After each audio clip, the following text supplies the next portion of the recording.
Olá pessoal, bom dia, boa tarde, boa noite a todos, né? Dando continuidade às aulas de irrigação e drenagem da Universidade Federal do Ceará, hoje eu vou falar sobre a qualidade da água na irrigação, focado aí na questão principal da salinidade, né? E sendo esse tema alocado hum, na parte de drenagem agrícola da disciplina irrigação e drenagem, ok? Bem, principalmente no estado do Ceará, né? A gente tem um problema muito sério com relação à salinidade, devido primeiro à escassez de águas superficiais, né? A maioria das nossas águas superficiais, elas são em forma de açude, represadas em forma de açudes. Então, a secagem desses açudes, normalmente, apesar da excelente gestão que vem sendo feita, né, no estado com relação ao uso das águas, dessas águas, ela ainda assim não é suficiente para a irrigação de perímetros irrigados, principalmente devido às atuais secas, né, baixas pluviosidades que a gente vem sofrendo aí, o estado vem sofrendo ao longo dos últimos 10, 11 anos. Então, devido a isso, principalmente, a gente normalmente nos perímetros irrigados são utilizadas água de poço, né? E comumente essas águas elas têm um caráter, né, salobra, são de caráter salobra, são águas salobras, né, e podem causar sérios danos, né, principalmente quando utilizadas com irrigação por superfície sem drenagem, né, podem causar sérios danos ao solo, né, principalmente aí às culturas, né, ao longo dos anos, né. E isso foi debatido aí na primeira aula, principalmente quando a gente falou dos sumérios, né, sobre a questão da salinidade. Então, ela é um problema muito sério. Então, as principais causas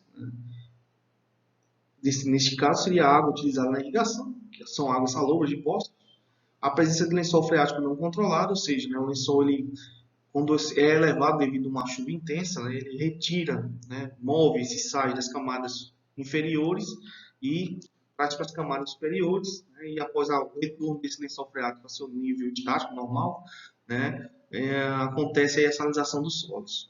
A drenagem interna deficiente, ou seja, a ausência de drenagem em solos pode acarretar aí um problema sério de drenagem, de salinidade, já que você está depositando toda hora sal, né? Qualquer água tem sal, né? Mesmo aquela de boa qualidade, e aí provoca, né, ao longo dos anos, né, um processo de degradação através da salinização. E por fim, né, quando o manejo da irrigação é feito de maneira inadequada, a gente chama de molhação, né? Então, a partir daí, a gente está depositando mais sais do que, né, o comum, né, em águas salobras ou até em águas comuns, né, e até estimulando aí a elevação do lençol freático. Então, essas são as principais causas aí que podem ocasionar, né, salinidade em áreas irrigadas. Bem, com relação à qualidade da água, né, os problemas causados, que a gente já falou, a salinidade, né, a infiltração da água no solo, águas, né, com excesso de sódio, né, podem causar aí problemas graves de infiltração, né, a toxicidade das plantas, principalmente por sódio e cloreto, e alguns outros problemas quando a gente fala da qualidade da água da irrigação em geral. A gente pode estar falando também de águas residuais que têm excesso de fertilizantes, como fósforo e nitrogênio, né, e podem aí promover o crescimento exacerbado das plantas, que também não é interessante. Tá? Bem, com relação ao efeito da salinidade nas culturas, né, o principal problema causado é o aumento do potencial osmótico. Lembra que eu falei em algumas aulas anteriores, né, que a gente tem um potencial total composto aí, né, um potencial mático, de pressão e gravitacional. Contudo, devido ao aumento da salinidade na solução do solo, existe uma contribuição significativa do potencial osmótico, fazendo com que o potencial total ele seja elevado. O que acontece a partir daí? As plantas precisam criar um potencial ainda mais negativo para poder absorver essa solução, né? E isso é um desperdício de energia, despendia energia das culturas, reduzindo aí o seu crescimento, né, a sua produtividade, né, já que ela tem que gastar mais energia para poder absorver água, né? Além disso tudo, né, vai começar a aparecer dano nas folhas devido à absorção aí de normalmente de sódio e cloreto, então das águas salobras, e aí, né, a necrose dos tecidos, que é basicamente ocasionada pela falta de cálcio, né? Que é substituído basicamente pelo sódio. E a partir daí a gente vai ter, por exemplo, um exemplo clássico é o fundo preto, né, do tomate, né? Devido aí à desestruturação dos tecidos pela falta de cálcio e o excesso de sódio, ok? Bem, contudo, né, a salinidade ela não é algo padrão, né?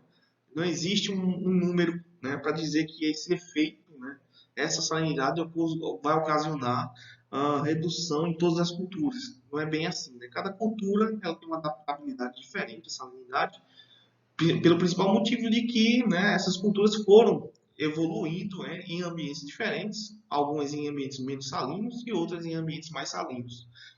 Devido a isto, né, o que acontece? A partir daí a gente vai ter, né, uma separação das culturas com relação à sua tolerância. Né? Então vamos ter culturas tolerantes, semi-tolerantes, né, não tolerantes ou sensíveis, enfim, à salinidade.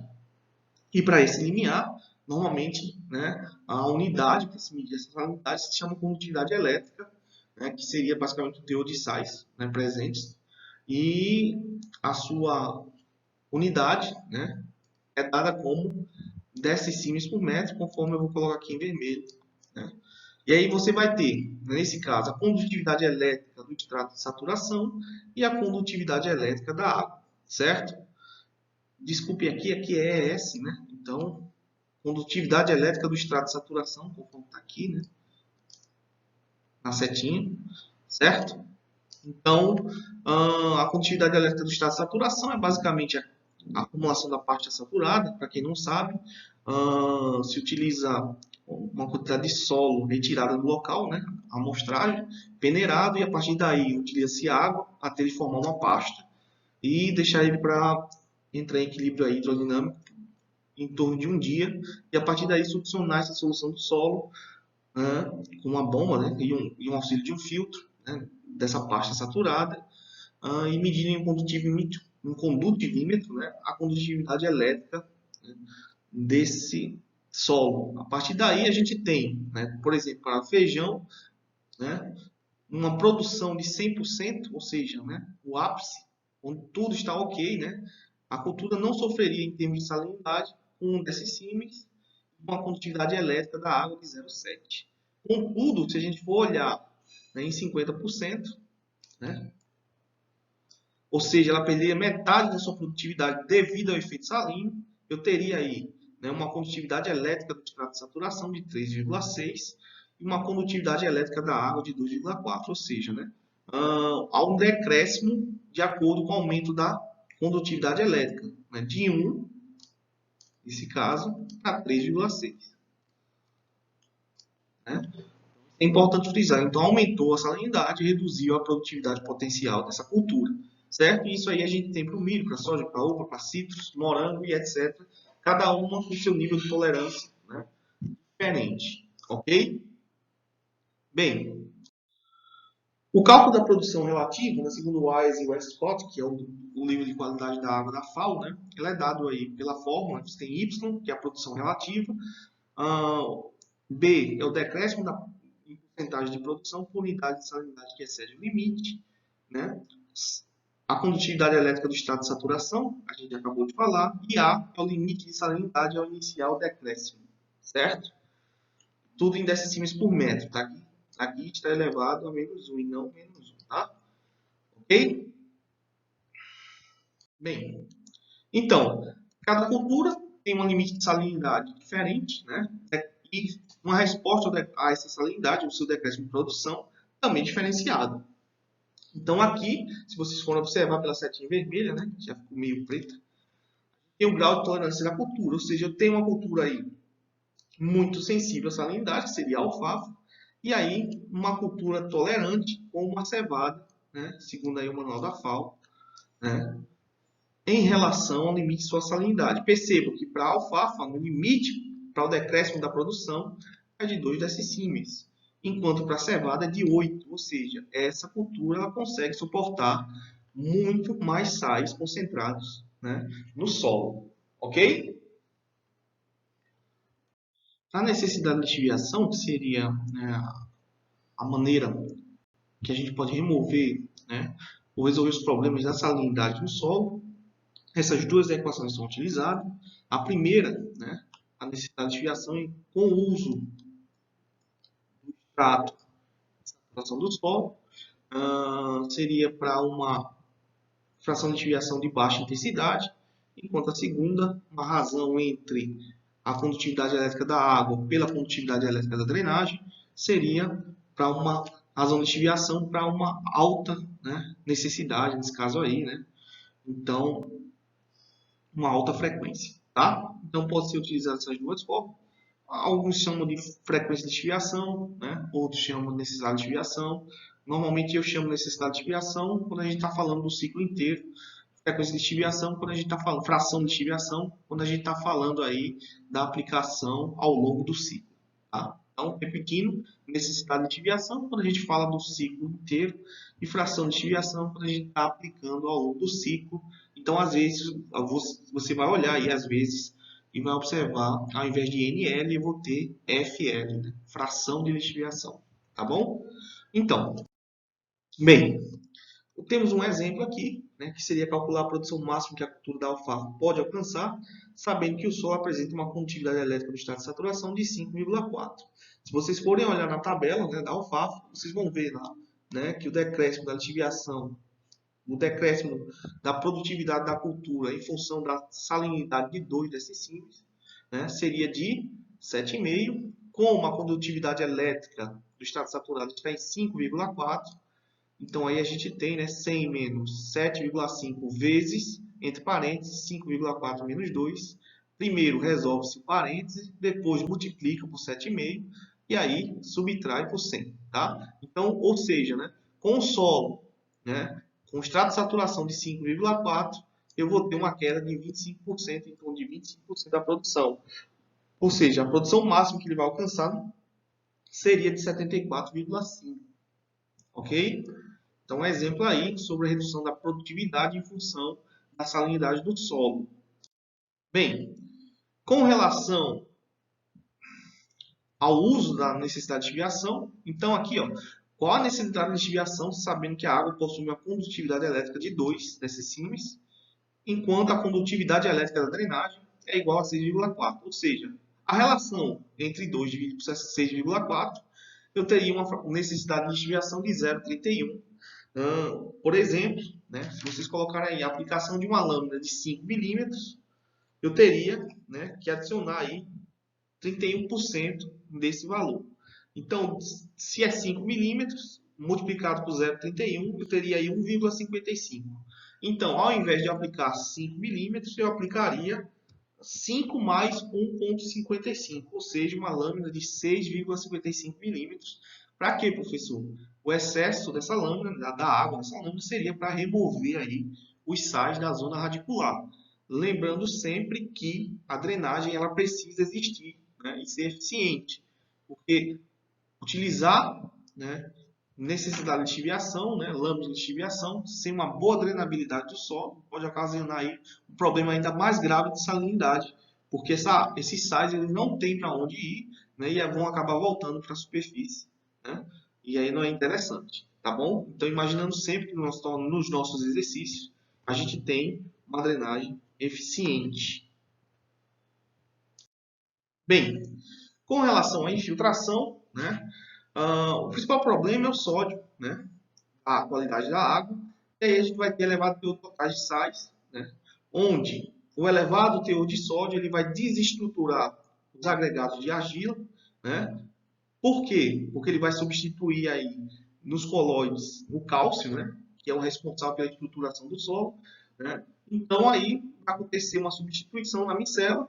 Consequentemente, o sódio vai substituir o cálcio na micela, esse cálcio vai ser lixiviado, porque ele vai ficar, né, solúvel. Consequentemente, os macro e microporos vão ser desestruturados, impedindo aí uma infiltração adequada, né, o que não vai chegar, então, portanto, né, a quantidade de água necessária para as culturas absorverem, e isso se torna um problema, né, nesse caso. Então, infiltração da água no solo, problemas de filtração estão relacionados sempre à relação do teor de sódio na água e o baixo teor de cálcio, né, pela essa substituição aí nos colóides. Bem, Um problema de filtração torna-se evidente quando a água de irrigação não atravessa a superfície do solo a velocidade suficientemente rápida para permitir a renovação da água consumida pela cultura, né? E a causa, como eu falei, é a redução da quantidade de água disponível, ou seja, a redução da disponibilidade de água no sistema radicular das plantas, devido à água não conseguir infiltrar, né, ficar suspensa e ser aí evaporada, né, ou né, através do escoamento aí, né, não ser absorvida pelo solo e não ficar disponível para as culturas. Bem, a avaliação dos problemas de filtração. A água corrosiva tende a lixiviar os sais e minerais solúveis, incluindo os de cálcio, reduzindo sua influência sobre a estabilidade dos agregados e estruturas do solo. A dispersão dos solos e a destruição de sua estrutura ocorrem unicamente quando o teor de sódio supera o de cálcio numa proporção de 3:1. Ou seja, né, há uma substituição clara aí de sódio por cálcio, de cálcio por sódio, né, ocasionando, né, os problemas de estruturação do solo, né? Esse é um dos principais problemas ocasionados por águas aí com problemas elevados de sódio, né? E como é que se avalia esses problemas? Normalmente pela relação de adsorção de sódio, que é chamada de raiz, certo? Essa raiz, eu vou ter uma relação entre sódio e a raiz de cálcio mais magnésio dividido por 2, lembrando que a unidade é milimol carga por litro, ok? Vocês já devem ter visto isso aí em nutrição de plantas, certo? Então, quanto maior a relação de adsorção de sódio ou raiz, né, maior é o problema que o solo vem enfrentando com relação à salinidade, à sodicidade. E aí eu estou falando também com relação à avaliação da própria água, né? Antes de fazer qualquer projeto de irrigação, um dos pontos interessantes e importantíssimos é a gente avaliar aí a qualidade da água. Uma água muito salina, salobre, talvez não seja viável fazer um projeto. Então, a disponibilidade de água, a questão econômica e aí a qualidade da água, né, são fatores preponderantes aí para a gente poder trabalhar, né, com projetos de irrigação, tá bom?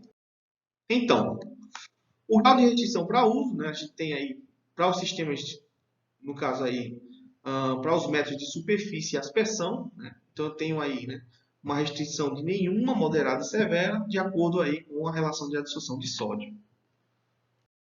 Bem, e a água, como ela é classificada? Com relação à salinização, ou seja, a salinidade do solo, né, segundo Richards, né, tem aí uma classificação de C1 a C4, onde C1 é uma água com baixa salinidade, ou seja, uma água de boa qualidade, né, essa C1, de 0 a 0,25 decicílios por metro, e uma C4 é uma água com salinidade muito alta, então a gente tem aí, né, de 2,25 a 5 decicílios por metro, é uma água aí de elevada salinidade, né, sendo o seu uso não recomendado na irrigação, tá? Com relação a problemas de alcalinização, né, de excesso de sódio, a gente vai ter aí, né, desde S1 até S4, né, S1 sendo a água sem problemas com relação a sódio para o solo, e S4 com problemas, né, uma água restritiva para uso na irrigação devido ao seu excesso de sódio, podendo ocasionar problemas de infiltração, né? Então, para salinização, C1, C2, C3, C4, para alcalinização de S1, S2, S3 e S4. Bem, então temos aí uma tabela, né? Uma tabela não, um gráfico, né? Desculpem, com relação ao uso da água, né? E suas restrições para o raiz, ou seja, para o sódio, né? E aí, para salinidade, né? Sendo que aqui a unidade está em micro-ohms, né? Se você dividir por 1000, né, você vai ter aí a salinidade em decicímetros por metro, tá? Por exemplo, aqui seria 2,25 decicímetros por metro. Então, nessa classificação, né, a gente tem o uso da água com relação ao seu risco de sodicidade e salinidade. Por exemplo, uma água C4, S4, eu estou vendo aqui, fazendo aqui o desenho quadrado, né? É uma água aí que tem alto risco, né, com relação à sodicidade, S4, e um alto risco com relação à salinização, ou seja, essa água ela é imprópria para uso na irrigação. Enquanto aqui, né, no extremo, outro extremo, eu vou ter uma água C1, S1, ou seja, C1 sem perigo de salinização e S1 sem perigo de, né, excesso de sódio, certo? Contudo, vale lembrar que mesmo uma água de boa qualidade, né, se não houver drenagem, pode haver problemas com salinização, certo? Porque você está sempre depositando sais. Toda água tem sal. Então, se você não remover esses sais, uma hora, né, o solo ele vai ficar de fato com problemas. Mesmo a água sendo de boa qualidade, essa água tem sal. Lembre-se sempre disso. Bem, para calcular a raiz, né, a gente tem um exemplo aí, seja por hipótese um resultado de análise de água. Então eu tenho aí cálcio, magnésio e sódio e queria saber qual a raiz desta água. Então a primeira coisa é resolver isso aqui, né? 1 mais 0,5 dividido por 2, né? A relação de cálcio mais magnésio. Depois de resolver essa resolução, tira a raiz. Então 4,5 de sódio dividido por esse resultado, eu vou ter aí 5,19, né, da raiz, ok? Bem, a solução dos problemas de infiltração, né? A recuperação dos solos afetados por problemas de infiltração é necessária quando a velocidade que a água atravessa a superfície do solo é tão lenta que não permite suprir a água requerida pelas culturas. O tratamento desse problema pode ser físico ou químico, certo? Então, para utilizar, aí, no caso da salinidade, a gente utiliza a água mesmo com a infiltração, a lixiviação, enquanto para problemas com sódio, né, o tratamento pode ser físico ou químico, né? Então, com relação ao tratamento químico, a aplicação dos corretivos. A aplicação de corretivo na água de irrigação pode melhorar a infiltração afetada pelo baixo teor de sais ou pelo alto valor da raiz da água de irrigação. A maior parte dos corretivos atua ora proporcionando cálcio diretamente, como o gesso, que é o principal, né? Hoje o gesso, devido à sua abundância em cálcio, né, e o custo na questão econômica, ele é o mais utilizado como tratamento químico, né? Ora provocando a dissolução do calcário contido no solo por meio de um ácido ou substância que formam ácidos, certo? O ácido também, né, é um tipo de corretivo não muito utilizado devido ao seu alto valor, alto custo. Bem, um exemplo aqui básico, né? Uma água apresenta 6,52 milimol carga litro de sódio, 4,4 milimol carga litro de cálcio e 4,66 milimol carga litro de magnésio. Qual é o valor de raiz e qual a quantidade de cálcio que a água deve ter para baixar o valor de raiz para metade do valor inicial, né? Então, primeiro, calcula-se a raiz, né? Você vai obter aí o valor de 3,03. Então, a partir daí, esse valor vai ser dividido por 2, né? Certo? Tendo esse valor dividido por 2, né? Jogando novamente na fórmula da raiz, né? Esse valor, né, vai passar a ser a raiz, né? Então, dividido por 2 vai dar em torno de 1,5, né? Então, eu vou fazer uma troca aqui, né, entre a raiz, né, e a raiz, que vai passar para lá, certo? Conforme a gente fez aqui embaixo, certo? Então, isolando, né, a raiz pela metade, ela vai passar de multiplicando, dividindo, pelo valor do sódio, né, 6,52. A partir daí, a gente vai ter um valor. Então, o que é que vai acontecer? Com esse valor gerado, dessa resolução aqui maior, né,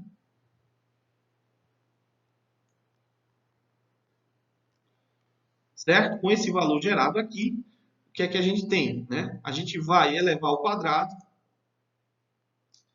e elevar ao quadrado aqui, né, a nossa raiz. Então, vai cortar cálcio, né, com o quadrado, a raiz com o quadrado, e aqui vai ficar elevado ao quadrado, né, conforme vocês vão ver aqui mais adiante. Certo? Então, o que acontece? O 2 vai passar para lá dividindo, né? Esse 2 aqui vai passar para lá dividindo, ó, vai estar aqui, né? Certo? 2 vezes 4,303 ao quadrado, né?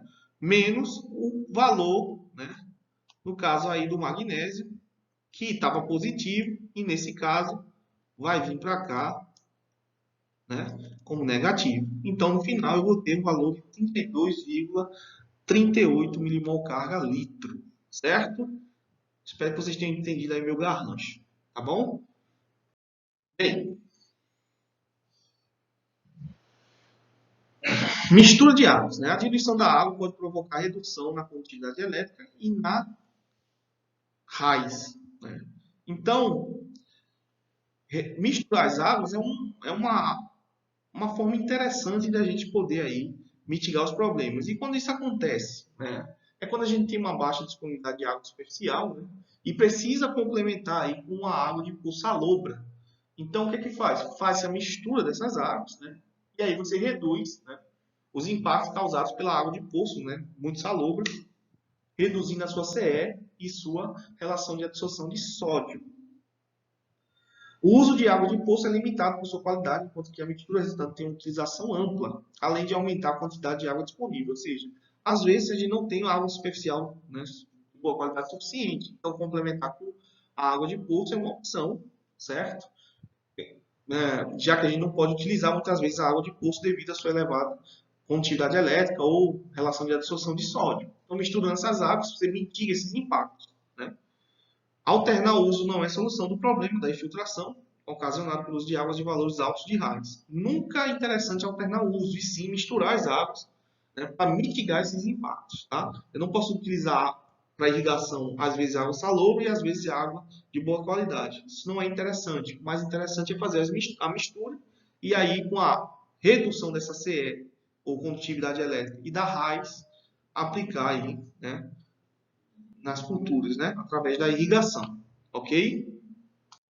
Bem, outra alternativa para mitigar os impactos, né, seria resíduos orgânicos. A matéria orgânica, como vocês sabem, né, ela, além de tudo, né, ela consegue absorver muita água, né, diluindo aí a solução do solo, né, quando concentrada em sais. Então, ela é uma maneira interessante, né, de reduzir os impactos ocasionados aí pela elevada salinidade ou sodicidade da água, tá? Os resíduos das culturas, quando se deixam sobre a superfície ou se incorporam à camada superficial de terrenos rugosos e com torrões, melhoram a penetração da água nos solos sódicos. Então, ele é bastante interessante, né, o uso aí de resíduos orgânicos. Bem, outra questão é o manejo da irrigação, né? Aumentar as frequências das irrigações para que o solo sempre fique aí na capacidade de campo, diluindo a solução do solo. A duração da irrigação também pode ser uma técnica utilizada, né? Aumentando aí a duração, a gente aumenta a lâmina, consequentemente, há uma lixiviação dos sais. E aí a substituição do sistema de irrigação, às vezes, né, pode ser uma alternativa, contudo é necessário avaliar a questão econômica. Por que, professor, substituir o sistema pode ser interessante? Aumenta a eficiência da aplicação de água, né? Então você está deixando de aplicar um excesso de água, né, que contém sal, né? Então você está reduzindo os impactos ocasionados aí pela salinidade, certo? Eu acho que o recado está dado, né? Lembre-se sempre, águas de qualidade inferior, né? Os principais problemas são a salinização, ocasionada pela elevada condutividade elétrica, né? O que ocasiona aumento do potencial osmótico e, consequentemente, a cultura tem dificuldade em absorver água, e quando absorve, né, tem um excesso aí de outros elementos, como sódio e cloro, né? Esse é um dos problemas da qualidade da água de irrigação, água de má qualidade. O outro problema é o excesso de sódio, que pode ocasionar aí a desestruturação do solo, né, dificultando a infiltração devido ao excesso de sódio, ok? Então, as técnicas que a gente pode utilizar para salinidade, necessidade de lixiviação, né? Para problemas com sodicidade, aí, né, um tratamento químico, como disse, né? E também o uso de resíduos orgânicos, como vocês viram, né? São alternativas importantes para mitigar os impactos aí ocasionados pelo excesso de sódio. Ok? Então é isso, pessoal. Até a próxima. Um abraço.